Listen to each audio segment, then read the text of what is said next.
ఓం శ్రీ గురుభ్యో నమ. ఓం శ్రీ మాత్రే నమ. మార్చి 25వ తారీఖు నుంచి శుక్రుడు మేషరాశిలో నెల రోజుల పాటు ఉంటాడు.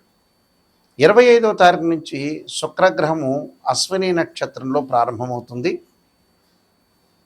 ప్రధానంగా శుక్రుడు సుఖాన్ని, భోగాన్ని, సౌఖ్యాన్ని, కళత్రాన్ని ఇచ్చే గ్రహం ఏంటంటే శుక్రుడు సప్తమ భావకారకుడు కూడా అంటాడు. సప్తమ భావకారకుడైన శుక్రుడు నెల రోజుల పాటు మేషరాశిలో సంచారం చేస్తే ద్వాదశ భావాలకు ఏ విధంగా ఉండబోతుంది? ప్రధానంగా వాళ్ళ జన్మరాశి నుంచి 1, 2, 4, 5, 8, 9, 11 స్థానాల్లో సుఫలితాన్ని ఇస్తాడు. అంటే వాళ్ళ జన్మంలో బాగుంటాడు, అలా సెకండ్లో బాగుంటారు, 2లో బాగుంటారు, అలానే చతుర్థంలో ఉన్నా, పంచమంలో ఉన్నా, అలానే అష్టమంలో, నవమంలో, అలానే లాభంలో ఉన్నా కూడా చాలా అనుకూలంగా ఉంటారు. అంటే వాళ్ళ జన్మరాశి నుంచి 1, 2, 4, 5, 8, 9, 11 స్థానాల్లో ఉంటే సుఫలితాన్ని ఇచ్చే అవకాశం ఖచ్చితంగా ఉంటుంది. వివిధ రాశుల వాళ్ళకి ఏ విధంగా ఉందో ఒకసారి తెలుసుకుందాం. మీనరాశి వారికి శుక్రగ్రహం యొక్క ప్రభావం ఏమిటి? మీనరాశి వారికి సహజంగా తృతీయాధిపతి, అష్టమాధిపతి అయిన శుక్రుడు ద్వితీయ స్థానంలో ఉంటాడు.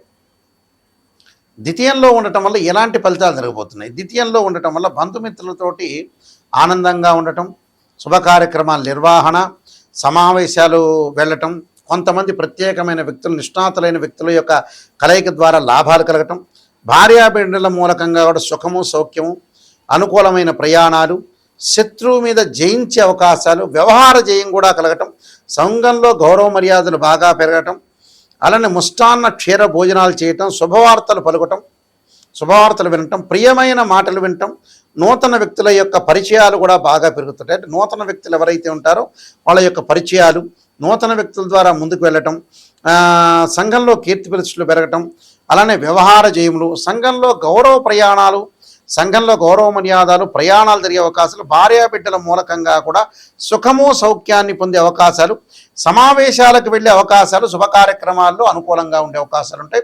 నేను కొన్ని పరిహారాలు చెప్పబోతున్నా, ఆ పరిహారాలు మీరు పాటించండి, మంచి జరిగే అవకాశాలు ఖచ్చితంగా ఉంటాయి. ఇవన్నీ కూడా గోచారరీత్యా చెప్పబడే ఫలితాలు అంటారు. అంటే this is the transit system అంటారు. బర్త్ చార్ట్కిను ట్రాన్సిట్ సిస్టానికి చాలా డిఫరెన్స్, లాట్ ఆఫ్ డిఫరెన్స్ ఉంటుంది. వీనస్ ప్లానెట్ శుక్రుడు 7th హౌస్కి లార్డ్ అంటారు. అంటే 7వ భావానికి లార్డ్, అంటే కళత్రకారకుడు. అంటే సుఖము, ఒక లగ్జరీ, వివాహము, శుభ కార్యక్రమాలు, లాభాలు కారణభూతమయ్యే గ్రహం ఏంటంటే శుక్రగ్రహం, వీనస్ ప్లానెట్ అంటారు. అంటే ప్రతి వాళ్ళ లైఫ్లో వివాహం అనేది చాలా ప్రాధాన్యత కలిగిన ముఖ్యమైన ఘట్టం అని చెప్పుకోవచ్చు. ఆ ప్రాధాన్యత కలిగిన ఘట్టము సప్తమ భావకారకుడైన శుక్రుడు చాలా ఇంపార్టెంట్ ఇక్కడ. అంటే వివాహం అనేది చాలా ఇంపార్టెంట్ కాబట్టి సంతానం సంపదప్రదం అన్నారు. సంతానం కలగాలి అంటే ఏంటంటే వివాహం కావాలి. మనం డబ్బు సంపాదించామంటే ఆ డబ్బుకు విలువ ఎవరంటే సంతానమనే అర్థం.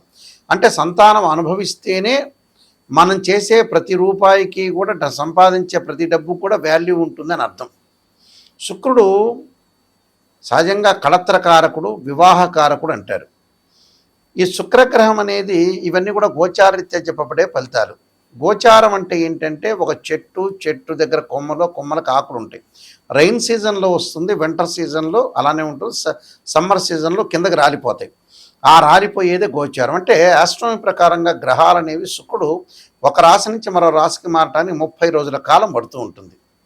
ఈ 30 రోజుల కాలంలో శుక్రుడు ఎలాంటి ఫలితాన్ని ఇస్తాడు? ఆ 30 రోజుల్లో మనకి ఏ విధంగా ఉండబోతున్నారు అంటే శుక్రుడు ఏంటంటే లగ్జరీ, వాహనాలకి, కాస్మెటిక్స్కి, అలానే సహజంగా మూవీస్కి కళత్రకారకుడు. సినిమా హీరోలు కావాలన్నా, అలానే సినిమా ప్రపంచంలోకి ముందుకు వెళ్ళాలన్నా, టీవీ ఛానల్స్ కానీ, యూట్యూబ్ ఛానల్స్ కానీ, అలానే లగ్జరీగా ఉండాలన్నా, అనుభవించాలన్నా అన్ని రకాలుగా కారణభూతుడు ఎవరంటే శుక్రగ్రహం.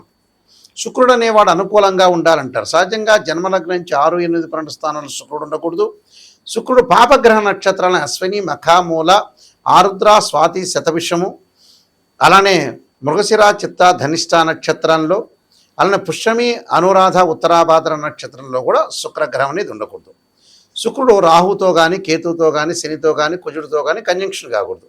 కంజంక్షన్ అయితే ఏముంటుందంటే difference of opinions wife and husband మధ్యలో రావటం ఒకటి, డిస్ప్యూట్స్ కావటం ఒకటి, డివర్స్ జరిగే అవకాశాలు ఉండటం, ఇలాంటి ఇన్సిడెంట్స్ వచ్చే అవకాశాలు ఎక్కువ ఉంటాయి. అంటే శుక్రుడు చాలా ఇంపార్టెంట్ గ్రహం అని అర్థం. శుక్రగ్రహం అనేది ఇలా ఉండటం వల్ల ఏ విధంగా జరగబోతుంది అనేది మనం చాలా జాగ్రత్తగా చూసుకోవాలి. గోచారరీత్యా చూసుకోవాలి. అలానే లగ్నం నుంచి, అసెండెంట్ నుంచి కూడా శుక్రుడు ఎక్కడెక్కడ ఉన్నాడనేది కూడా మనం చూసుకొని ముందుకెళ్తే మనకి మంచిగా చెడ్డ లేదా దానికి ఎలాంటి పరిహారాలు చేసుకోవాలో చూసుకోవాలి. శుక్రుడు అంటే వివాహకారకుడు కాబట్టి వివాహం కాని కన్యలు ఎప్పుడూ కూడా స్త్రీలు వరపాస్పదాస రుద్రాభిషేకం, అఘోర గౌరీపాస్పదాస రుద్రాభిషేకం చేసుకోవడం చాలా మంచిది. సౌభాగ్యం పరంగా కూడా అష్టమ స్థానంలో శుక్రుడు ఉంటే సౌభాగ్య విద్వేశ్వరి పాస్పదాస రుద్రాభిషేకం, భృగు పాస్పదాస రుద్రాభిషేకాలు అమ్మవారి యొక్క అర్చనలు చాలా ఇంపార్టెంట్. అబ్బాయిలు ఖచ్చితంగా కన్యా పాస్పదాస రుద్రాభిషేకం, భృగు పాస్పదాస రుద్రాభిషేకం చేసుకోవాలి వివాహం కాని వాళ్ళు. అలానే సుఖము సంపద కలక్కపోతే కూడా శుక్రుడి యొక్క ఆరాధన, శుక్ర జపము, శుక్ర హోమం, శుక్రుడికి సంబంధించిన ధాన్యం, బొబ్బర్లు, ధాన్యం దానం చేయటం కూడా చాలా ఇంపార్టెంట్ ఇక్కడ. అంటే ఈ పరిహారాలు ఖచ్చితంగా చేసుకుంటేనే వివాహం అవుతుంది, సుఖాన్ని అనుభవించగలుగుతారు. అన్నీ కూడా అనుకూలంగా ఉండే అవకాశాలు ఖచ్చితంగా ఉంటాయి. కూడా శుక్రుడి యొక్క ఆరాధన చాలా ఇంపార్టెంట్. అలానే మా వెబ్సైట్ ఎవరైనా సరే చూడొచ్చు. ఆ వెబ్సైటు www.nayakanti.com, nayakanti.in. ఎవరైనా సరే నిజాన్ని తెలుసుకునే వాళ్ళు మాత్రం నాయకంటి గారికి, మల్లికార్జున గారికి నాకు ఫోన్ చేయండి. ఎందుకంటే అబద్ధం ముసుగులో ఉండి అసత్య విషయంలో ఉండకూడదు. ఎప్పుడు కూడా మనం మోసం చేసుకున్న వాళ్ళం ఎక్కువ మంది అవుతాం. మనం ఎప్పుడు కూడా జాతకాన్ని చెప్పించుకునేటప్పుడు నెగిటివ్ అంటే మైనస్ పాజిటివ్ రెండూ ఉంటాయి. అంటే మైనస్ ఉంటుంది, పాజిటివ్ ఉంటుంది. నెగిటివ్ కూడా చాలా ఇంపార్టెంట్. నెగిటివ్ని ఎప్పుడైతే మనం ఓవర్కమ్ చేస్తామో లైఫ్ 100% ప్యూరిటీ అని అర్థం.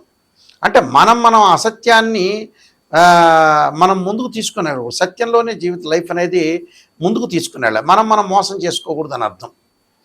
అలానే నేను నెంబర్ ఆఫ్ ఆస్ట్రాలజీ బుక్స్ రాశాను. చాలా సీనియర్ ఆస్ట్రాలజర్ నేను యాక్చువల్గా. ఎందుకంటే నేను కాలసర్పయోగము 1997లో రాశాను. కాలసర్పయోగ చంద్రిక, రాహుకేతులు, ఛాయాగ్రహాలు, పుత్రగణపతి వ్రతము, స్వప్నశాస్త్ర ఫలదీపిక, జాతక చంద్రిక, వివాహ మార్తాండము, సర్వదేవతా గోత్రులు పార్ట్ 1, పార్ట్ 2, ఇలాంటి నెంబర్ ఆఫ్ అంటే బృహత్ పరిహార సింధు, నవగ్రహ స్తోత్రాలకి పారాయణాలు, దశమహావిద్యలకి, ఇలాంటి ప్రొడక్షన్ ఆఫ్ ఆస్ట్రాలజీ, ఇలా నెంబర్ ఆఫ్ బుక్స్ రాశాను. మీరు అవన్నీ కూడా తెలుసుకోవచ్చు. ప్రత్యేకంగా నా వెబ్సైట్ని సెర్చ్ చేయొచ్చు. ప్రతి విషయాన్ని కూడా మీరు గ్రహించండి. నా దగ్గరికి ఫోన్ చేసేవాళ్ళు నిజమైన వ్యక్తులు మాత్రమే నాకు ఫోన్ చేయాలి. నిజంగా నేను బాగుపడాలి, నాయకంటే మల్లికార్జున శర్మ గారి ద్వారా నేను సేవ్ కావాలి, 100% నాకు మంచి జరగాలి అనే వ్యక్తులు మాత్రమే ఫోన్ చేయండి. నేను కొన్ని పరిహారాలు కూడా మీకు చెప్తాను. ఎందుకంటే జాతకాన్ని ఎప్పుడూ కూడా ఏదో పైపైన పేర్ల మీద చూడటం కాదు. డివిజనబుల్ చార్ట్స్ అని 16 ఉంటాయి. రాశిచక్రమని, నవాంశచక్రమని, సప్తమాంశమని, దశమాంశని, హోరా, ద్రేక్కాణము, అలా త్రింశాంశం, షోడశాంశం, ఇలాంటి 16 లగ్న కుండల్ని అనాలిసిస్ చేయాలి.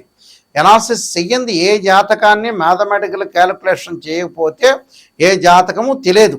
అంటే జన్మలగ్నం నుంచి తనుభావము, ద్వితీయ భావము, ధనభావము, సోదర భావము, సుఖభావం, మాతృభావం అంటారు, సంతాన భావము, రోగ శత్రు సంబంధించిన భావాలు, కళత్ర భావము, ఆయుర్భావము, అలానే మీకు భాగ్యభావము అంటే భాగ్యస్థానం అంటారు. అదే వృత్తిపరంగా ఉండే దశమభావం, లాభభావం, వ్యయస్థానము అంటే లవ్ అట్రాక్షన్ సంబంధించింది. ఇలాంటివన్నీ కూడా 12th హౌస్ని మనం కూడా అనాలిసిస్ చేయాలి. ఆ 12th హౌస్లో ఏ గ్రహాలు ఉన్నాయి, దాని యొక్క భావాధిపతులు ఎవరు, దాని యొక్క రాస్యాధిపతులు ఎవరు, దాని యొక్క దృష్టి ఏంటి అనేది మనం చూసుకొని ముందుకెళ్తే మనం లైఫ్ను లీడ్ చేయగలుగుతాం. తప్పకుండా స్క్రీన్ మీద స్క్రోలింగ్ అవుతున్న నెంబరు ఉంది. ఆ నెంబరు మీ ఫోన్ చేయండి. ఫోన్ చేస్తే మీకు అంతా కూడా వివరంగా నేను చెప్తాను. మీరు ప్రతి విషయాన్ని కూడా కూలంకషంగా తెలుసుకోవాలి. ఎవరైనా సరే మా దగ్గర ఈ జాతకం చెప్పించుకునేవాళ్ళు వాళ్ళు ఆన్ ద రికార్డ్ చేసుకోండి నేను చెప్పిన విషయాన్ని. ఎందుకంటే రికార్డ్ చేసుకున్నారనుకోండి మళ్ళీ మీరు వినే అవకాశాలు ఖచ్చితంగా ఉంటాయి. మేము కొన్ని పేపర్లు అనేవి PDF ఇస్తాము. ఆ PDF అనేది మీకు వాట్సాప్లో పంపిస్తాము. నేను చెప్పేటప్పుడు జాతకాన్ని మీరు ఖచ్చితంగా సేవ్ చేసుకోండి. వాయిస్ రికార్డింగ్ పెట్టుకోండి. వాయిస్ రికార్డింగ్ పెట్టుకుంటే మళ్ళీ మీరు రిపీట్ అనే అవకాశం ఖచ్చితంగా ఉంటుంది. కాబట్టి ఇవన్నీ కూడా కూలంకషంగా ఆలోచన చేసి జాగ్రత్తగా జాతకాన్ని చెప్పించుకోండి. మీకు మంచి జరిగే అవకాశం ఖచ్చితంగా ఉంటుంది. మీరందరికీ కూడా మంచి జరగాలని ఆశిస్తూ శ్రీ పరమేశ్వరుడి యొక్క కరుణాకటాక్షం ఉండాలని ఆశిస్తూ సర్వే జనా సుఖినో భవంతు.